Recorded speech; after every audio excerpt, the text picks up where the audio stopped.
Top story, Harlow Council says it won't be allowing anyone with an antisocial behaviour or criminal conviction, including people who have a record for domestic abuse or hate crime, onto its social housing waiting list.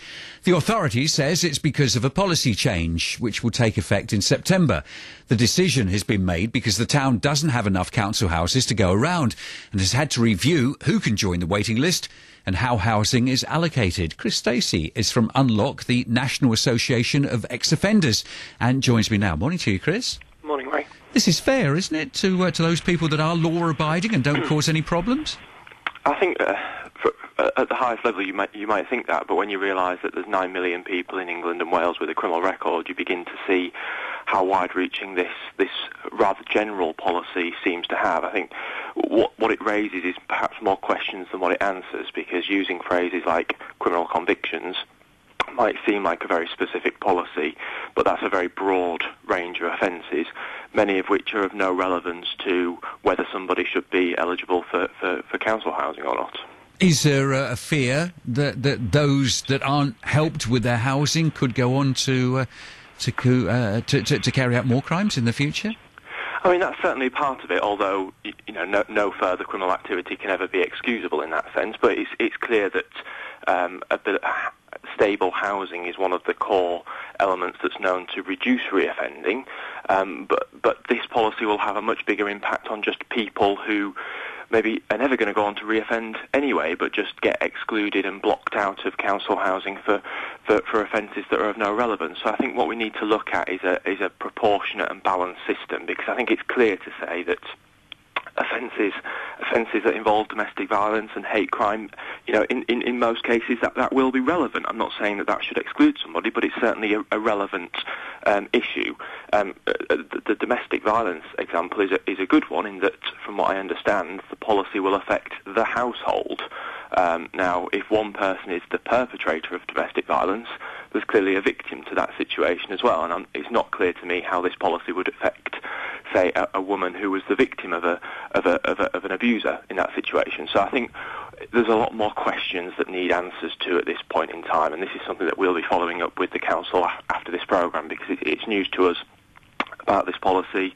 There have been other council authorities that have tried to do these kind of policies, but trying to get hold of criminal record information is often one area that councils seem to go a little bit too far, try to have arrangements with the local police force where they have sharing arrangements, and that kind of sharing of data is against data protection principles. So there's a lot of practical questions that I think need to be answered by the council. Well, the point you make there about other members of the family is a point that I put to the councillor, and he was saying, well, yes, there are different issues in force here, and it wouldn't just be a carpet sort of no way. There would be looking at other people that were involved.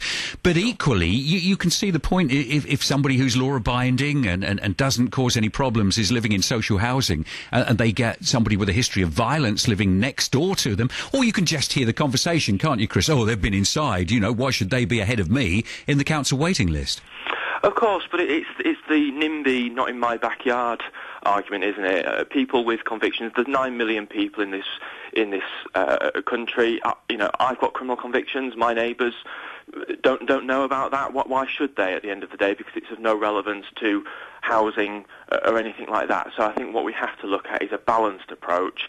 Clearly, in some situations where very serious offences have been committed, the police have the ability to disclose that information to those that they feel are relevant. So we have to place a level of trust in our police force and the authorities that manage people who have committed serious offences, to make sure that the public is protected, and recognise that people with convictions are out and about in the country trying to get on with their lives, trying to be law-abiding, and we have to make sure that we're not putting unnecessary obstacles in their way so that they can't do that.